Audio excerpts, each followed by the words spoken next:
Hola, buenas noches.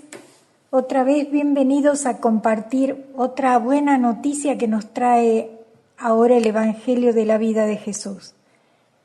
Los escritos del primer evangelista que aparecen en la Biblia dijimos que pertenecen a Mateo, el recaudador de impuestos, y en el primer capítulo estudiamos la genealogía de Jesús.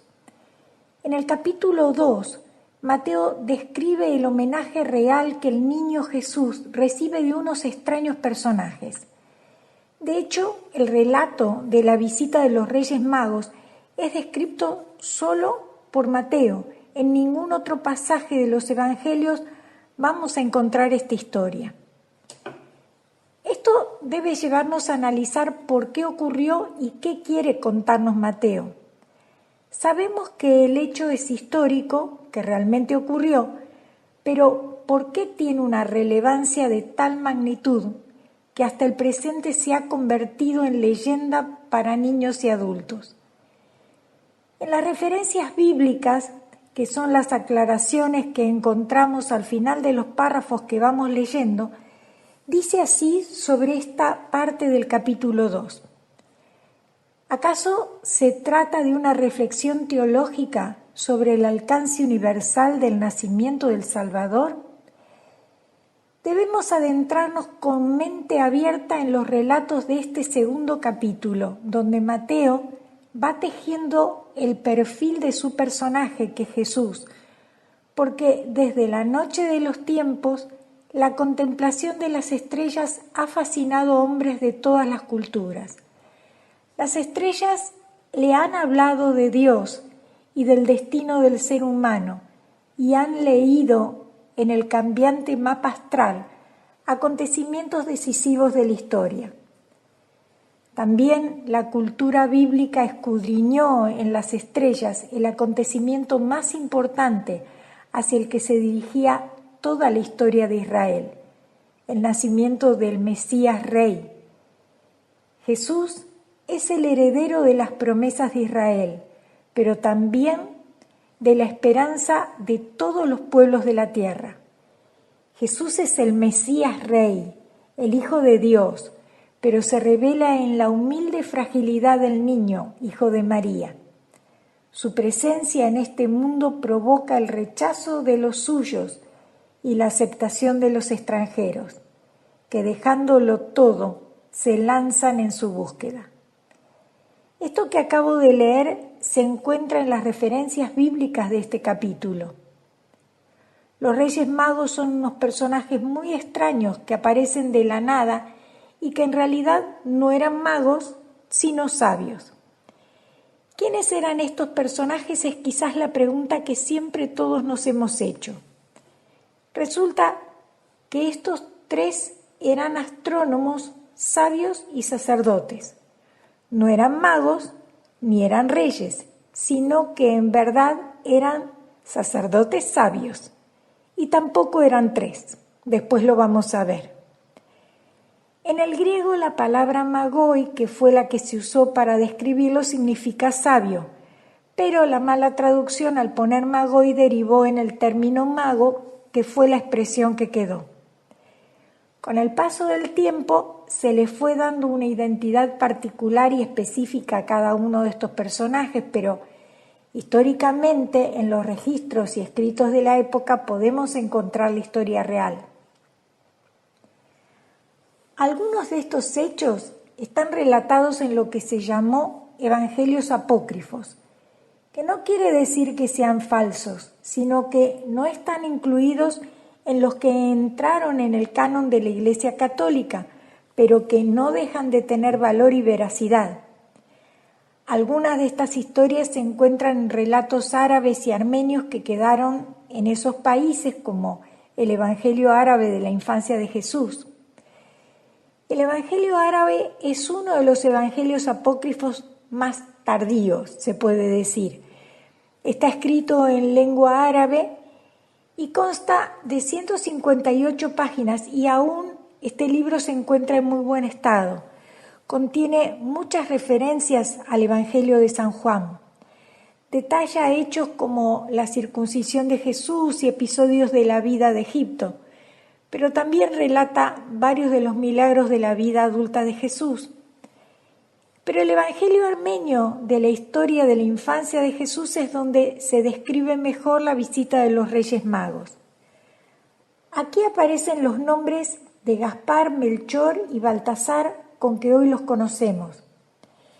Dice que en aquel tiempo el reino de los persas sobresalía por su poder y sus victorias por encima de todos los reyes de Oriente. Los que eran los Reyes Magos eran 3 hermanos, el primero Melchor, que reinaba sobre los persas, el segundo Baltasar, que reinaba sobre los indios, y el tercero Gaspar, que poseía el territorio de los árabes. Estas historias también están adornadas con cierta fantasía, pero lo que sabemos es que Jesús nació en Belén de Judea en tiempo del rey Herodes, y que unos sabios de Oriente se presentaron en Jerusalén preguntando ¿dónde está el rey que ha nacido, el rey de los judíos? Porque hemos visto su estrella en el oriente y venimos a adorarlo. Y al oír esto, el rey Herodes se inquietó y con él toda Jerusalén, y convocó a todos los sumos sacerdotes y a los maestros de la ley y les preguntó por el lugar del nacimiento del Mesías. Ellos le contestaron que en Belén de Judá, pues así estaba escrito por el profeta, donde dice: tú, Belén, en territorio de Judá, no eres ni mucho menos la última de las poblaciones de Judá, pues de ti saldrá un jefe, el pastor de mi pueblo Israel. Dice Mateo que entonces Herodes llamó en secreto a los magos para preguntarles el tiempo exacto en que había aparecido la estrella que los guió hasta Jerusalén, y les encargó que al regresar de Belén le informaran con precisión el lugar donde encontrar al niño para ir a adorarlo él también. Herodes se inquietó sabiendo que ya llevaba muchísimos años gobernando Israel y que era considerado en realidad un usurpador porque no era directo descendiente de la casa de David. Él vivía permanentemente con la presión de que todos querían derribarlo. De hecho, por su paranoia mató a su primera esposa, Mariam, mató a 2 hijos y mató a un hermano simple y llanamente porque creía que ellos podían quitarle el trono, ya que estaba gobernando en Judea desde el año 37 a.C. En la medida en que envejecía, se volvió mucho más paranoico y cualquier indicio, por más chiquito que fuera, que indicara que podían usurparle su poder, podía llegar a ser asesinado. Por eso les dijo a estos sabios que vayan y le cuenten dónde estaba ese niño con la excusa de ir a adorarlo, pero en realidad su intención era matarlo. Posteriormente dice que estos sabios lo encontraron. La estrella que los había guiado a Jerusalén de pronto apareció otra vez en el oriente y avanzó delante de ellos hasta detenerse en el lugar donde estaba Jesús. Dice Mateo que al ver la estrella se llenaron de alegría y entraron en la casa. Observemos acá que ya no era el establo, era una casa. Mateo habla de que estaban en una casa. Y vieron al niño con María su madre y se pusieron de rodillas delante de él y lo adoraron. Y abrieron sus tesoros y le ofrecieron regalos de oro, incienso y mirra. Y luego regresaron a su país por otro camino, pues fueron advertidos en un sueño que no deberían volver a donde estaba Herodes. En la primera parte simplemente dice que unos sabios de Oriente llegaron preguntando dónde estaba el niño y luego habla de la casa. Dice que entraron en la casa y vieron al niño con María su madre. Es posible que cuando estos hombres de Oriente llegaron al encuentro del niño Dios, Jesús haya tenido entre 1 y 2 años de edad. El Evangelio árabe dice que se demoraron unos 2 años en llegar hasta que la estrella comenzó desde que la estrella, comenzó a guiarlos. Pero no se ponen de acuerdo sobre quiénes eran, por lo que aparece el mito de la leyenda y de la fantasía. ¿Quiénes eran estos personajes? Es quizás la pregunta que siempre nos hemos hecho, y sin embargo con el paso del tiempo se les fue dando una identidad particular. De acuerdo con la tradición, todos los libros coinciden en que venían de Persia y posiblemente hayan salido desde Babilonia. En todo caso, venían del Oriente y hasta ahí están todos de acuerdo en que venían del Oriente. Pero la segunda confusión es porque en este relato ni ellos eran tres, ni eran reyes, ni eran magos. Aparentemente procedían de Persia, en donde la religión mayoritaria era el mazdeísmo. Mazda era una figura antigua de la mitología persa que personificaba no a una deidad, sino al triunfo de la luz y la bondad sobre el mal.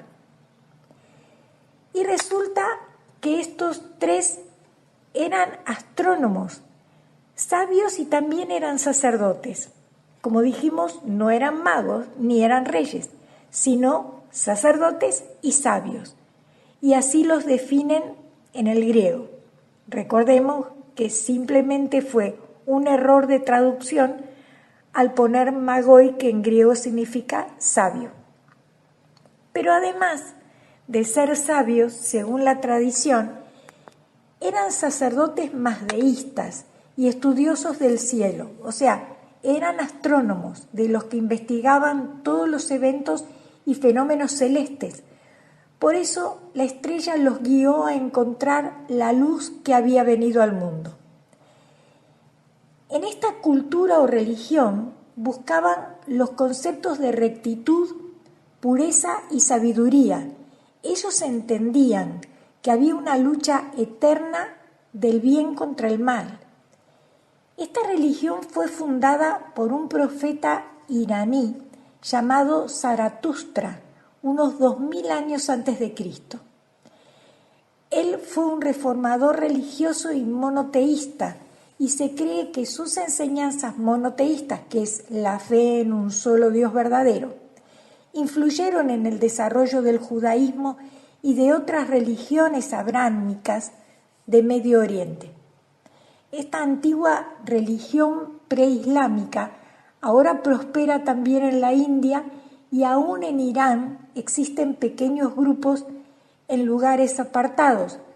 Pero lo importante de esta creencia religiosa es que prevaleció sobre la antigua mitología persa, que era politeísta, ya que los persas practicaban la adoración a varios dioses, como todos los pueblos que rodeaban al pueblo de Israel. Esto nos lleva a comprender que estos sabios del Oriente, a pesar de no ser parte del pueblo de Israel, compartían un mismo espíritu. Y es este mismo Espíritu Santo el que, al igual que a muchos profetas del pueblo de Dios, los llevaría a buscar a aquel Mesías, Rey y Salvador del universo, que sin duda también a ellos les fue anunciado. ¿Recuerdan ese pasaje del Evangelio de San Juan 10:16, donde dice: «También tengo otras ovejas que no son de este redil? Aquellas también debo traer, y oirán mi voz, y habrá un solo rebaño y un solo pastor». Juan 10:16 da un gran fundamento para el propósito mundial y salvador de Dios. La palabra tengo demuestra que Jesús tiene muchas ovejas, y Él las tiene antes de que vengan a Él. De otra manera, no hubiera dicho: a esas también es necesario traerlas. Y llama a sus ovejas. Antes de llamarlas, ya son suyas. Jesús ha venido a Israel como Mesías y está llamando a sus propias ovejas. Está creando un nuevo pueblo, un nuevo rebaño. pero estas ovejas son suyas. Él ya las tiene.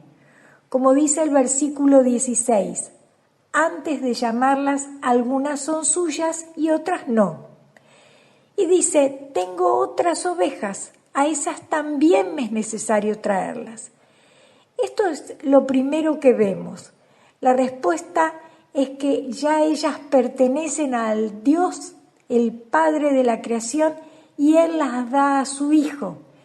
El Padre ha puesto todo bajo su Hijo.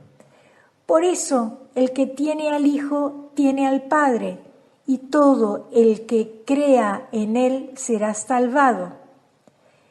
¿Qué nos dice Juan 3, 15 al 16?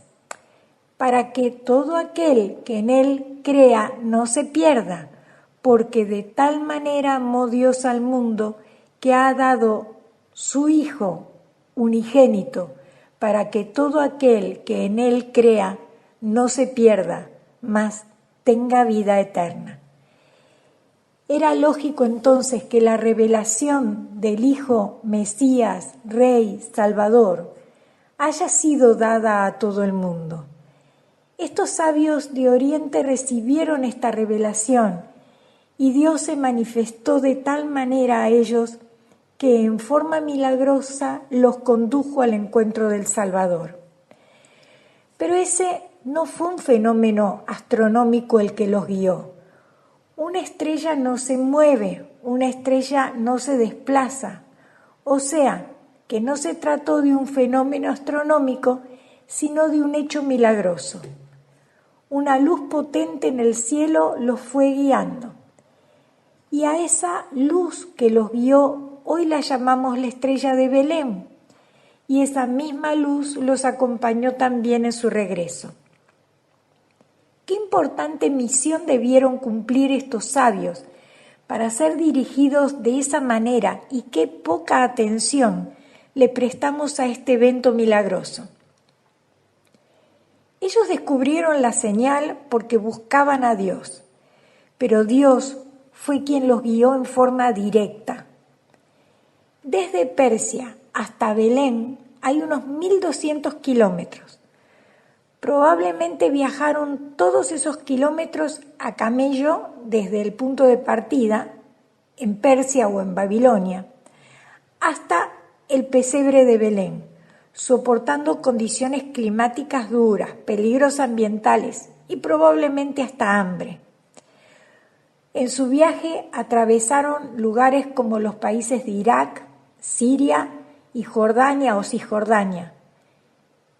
Ellos se pusieron en camino porque, de acuerdo con las profecías que tenían, esa luz estaba anunciando que llegaría el Rey del Universo, el verdadero Dios. Y aquí hay otra incongruencia, porque resulta que Jesús nació, como lo vimos en el capítulo anterior del Evangelio, en las inmediaciones de Belén. Y Belén dista unos 8 a 10 kilómetros de Jerusalén. En el texto dice que los reyes llegaron a la casa, no al pesebre. Pensemos que tardaron varios meses en llegar. Jesús, María y el niño ya no estaban en el pesebre en donde María dio a luz. La familia de Jesús ya habitaba en una casa. Ese trayecto para hacerlo de Persia a Jerusalén y Belén es un trayecto de varios meses, y algunos historiadores incluso calculan que pudo ser entre 9 meses y 2 años lo que tardaron. Por las dificultades del camino y las condiciones climáticas, puede ser muy variable el tiempo que se demoraron para llegar. Además, la luz los iba guiando como fue guiando la columna de fuego al pueblo de Israel en el desierto, que a veces se detenía y ellos debían permanecer en el lugar por algún tiempo hasta que volvía a levantarse esa luz o esa columna de fuego y los volvía a guiar. Asimismo, pasó con esa estrella de Belén que los iba guiando. Por otro lado, vemos que cuando Herodes monta en cólera y manda a matar a todos los niños que tuvieran menos de 2 años, es justamente por eso. Herodes les pregunta en secreto a estos sabios de Oriente cuándo se les presentó esa luz que indicaba que el rey Mesías acababa de nacer, y calculó desde el momento en que vieron la estrella hasta el tiempo de su llegada a Jerusalén que ese Mesías que tanto temor le producía debía tener de 1 a 2 años. Este Herodes, porque a veces nos confundimos cuando vemos que se repiten estos nombres, este Herodes es el llamado Herodes el Grande, y que es el responsable de la matanza de los niños inocentes. Pero a su vez, su hijo, Herodes Antipas, fue tan destructor como su padre y fue el que mandó a matar a Juan el Bautista, y también fue el que participó en el juicio de Jesús de Nazaret. A lo largo de la historia vemos que el enemigo de Dios intenta por todos los medios boicotear el plan de nuestra salvación. El relato de Mateo sobre los sabios del Oriente abarca solo 12 versículos y nada más. De ahí en adelante desaparecen en la historia bíblica, pero aparece la leyenda de los Reyes Magos, que se convirtió en algo tan popular. Desaparecen de la historia bíblica, pero como digo, comienza la leyenda, y en esta leyenda hay elementos que son bien interesantes, porque resulta que los historiadores los ven en muchísimas partes, y así se nos amplía el relato. Ellos, los historiadores, no veían solo un conjunto de 3 reyes, sino un séquito inmenso que los acompañaba. Imagínense que para hacer una travesía de 9 a 10 meses o 1 a 2 años, la cantidad de sirvientes que debieron llevar, mulas de cargas, carpas para acampar, elementos de casa y de cocina, agua, alimentos para ellos y para los animales, ropas, telas que debían llevar, debía ser enorme. Incluso en uno de los evangelios apócrifos de la infancia árabe de Jesús se comenta que Herodes se intimida cuando le cuentan que acaba de acampar en las afueras de Jerusalén un ejército con más de 500 personas, que eran el séquito de estos Reyes Magos. Sabían que venían en paz porque no traían armas, pero se quedaron sorprendidos por toda esa gente en actitud muy apacible que se asemejaba a una caravana de mercaderes como los que iban a hacer negocios a Jerusalén. Pero Herodes entonces envía a unos emisarios para preguntarles qué es lo que están haciendo ahí, y ahí empieza toda la historia que relatamos. Por ese séquito tan grande se llegó a pensar en un momento que eran mucho más que 3 los sabios que venían, y en distintas tradiciones orientales se habla de que pudieron ser hasta 12 sabios. Incluso se mencionan los nombres de estas listas que contenían 12, aunque también en estos relatos antiguos que figuran varios de sus nombres, es verdad que los nombres de Gaspar, Melchor y Baltasar aparecían en estas listas. Pero también se cree que solo se nombran a estos 3, porque fueron 3 las ofrendas que entregaron, que eran oro, incienso y mirra. Y estas 3 ofrendas tienen un enorme valor simbólico, porque el oro es el tributo al soberano del mundo y Jesús es el Rey. El incienso es el atributo a Dios. Recordemos que el incienso emana un humo de agradable olor que asciende al cielo, y se emana ese humo como homenaje a Dios. Pero el tercero, la mirra, era vital para preparar los cuerpos cuando los iban a enterrar, casi como para dejar entrever que ese Dios también iba a morir. De hecho, cuando Jesús muere, lo frotan con mirra según el rito judío.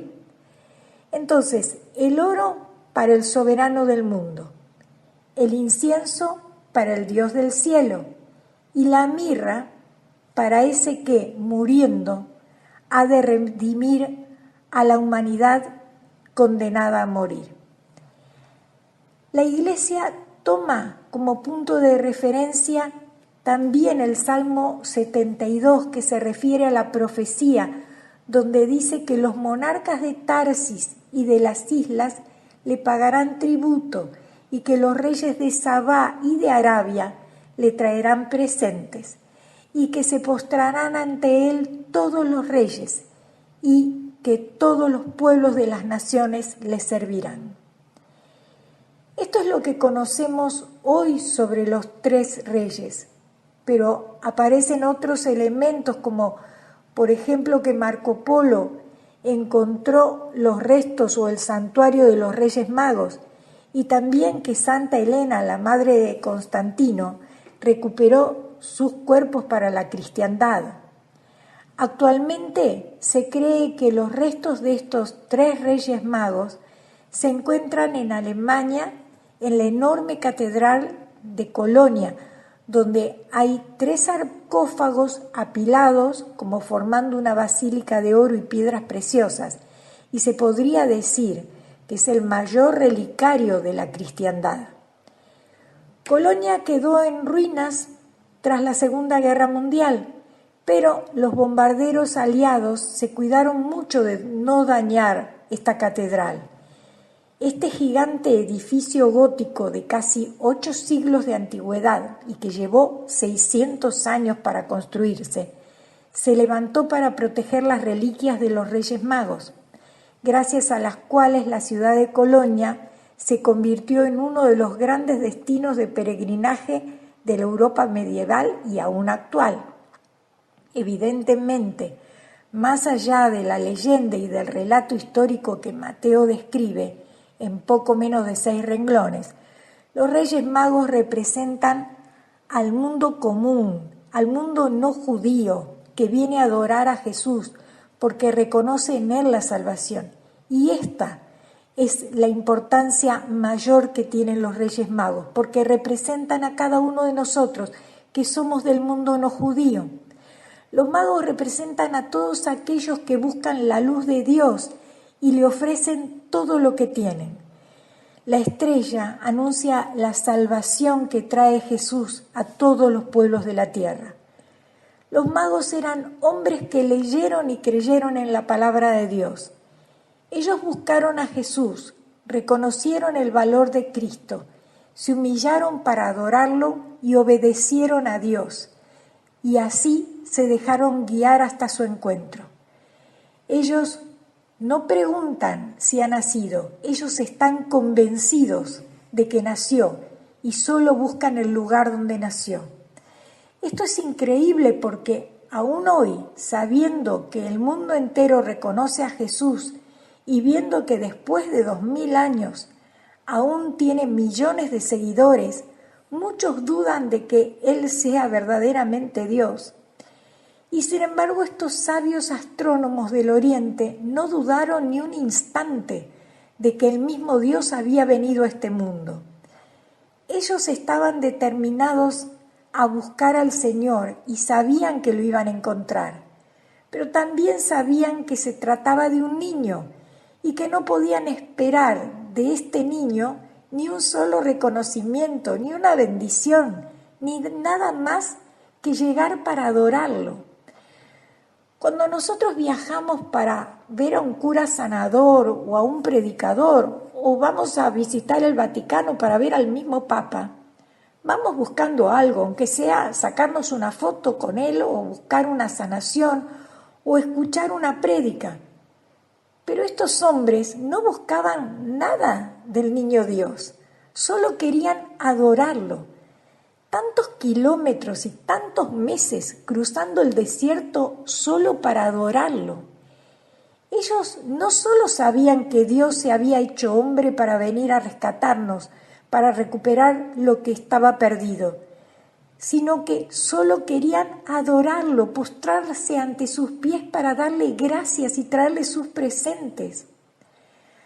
A un niñito de pecho que ni siquiera podría comprender esos regalos que no eran ni juguetes ni caramelos, ¿Qué comunión con Dios tuvieron estas personas para ser movidos de esa manera?